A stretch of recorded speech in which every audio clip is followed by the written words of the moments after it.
Hello, everyone. Welcome to another episode of the 90's Fiesta. In today's episode, we will be talking about mental health issues and educating you all about what mental health was like in the 90's. This may be a heavy topic for some, but we, the podcasters of the 90's Fiesta, want to put out a warning.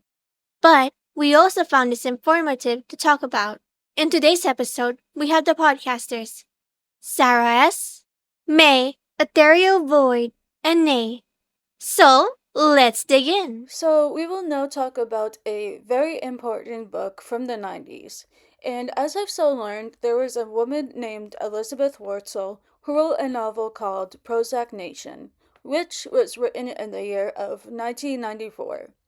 Now, in the novel, where she depicts mental health conditions, she said that in the 90s, there were people who were trying to open up about their mental health conditions.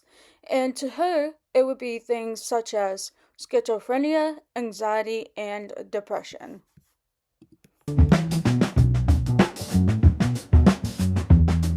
So, let's delve into what was important at the time in 1994.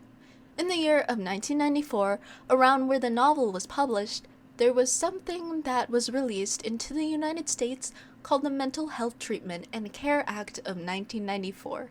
Basically, what that means was that the United States gets the greatest care they need in mental health treatment and allows mental health practitioners to be open for growth within their clients.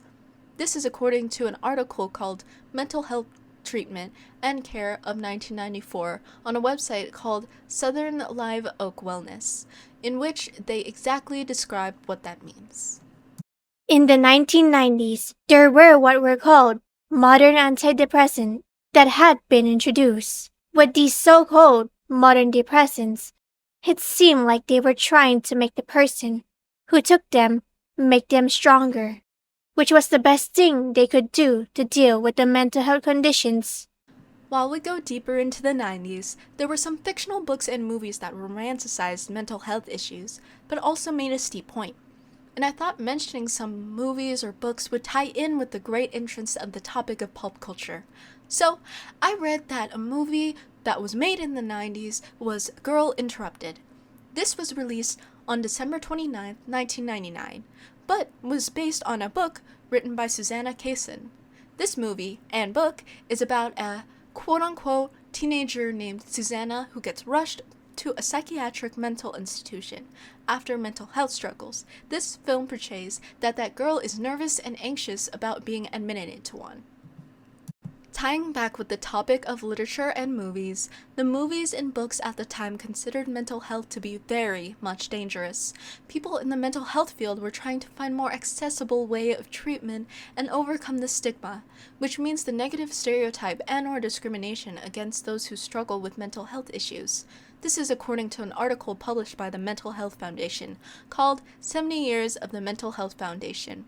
Their motto and mission is everyone deserves good mental health. Back in the 90s, one of the modern antidepressants that were discovered was a drug called Zofran. Zofran was to help them. Rather, Zofran harmed most individuals, as claimed since January of 1991. There also seem to have been some birth defects, according to others, some of which are congenital heart defects, cleft lip, and cleft palate. The United States FDA approved of the drug in 1991. So now I would like to talk about a movement called Olmsted versus LC 527, United States 581. This was brought up and created in the year of 1999. A reason why this was brought up and became a new movement was that in the 90s they thought back to the Americans with Disabilities Act. They saw that in the 1990s there was a segregation of disabilities in the mental health field.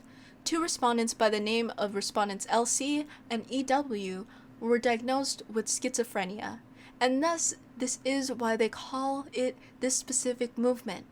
According to an article in Justia, U.S. Supreme Court, written in their syllabus called Olmsted versus LC 527, United States 581, 1999.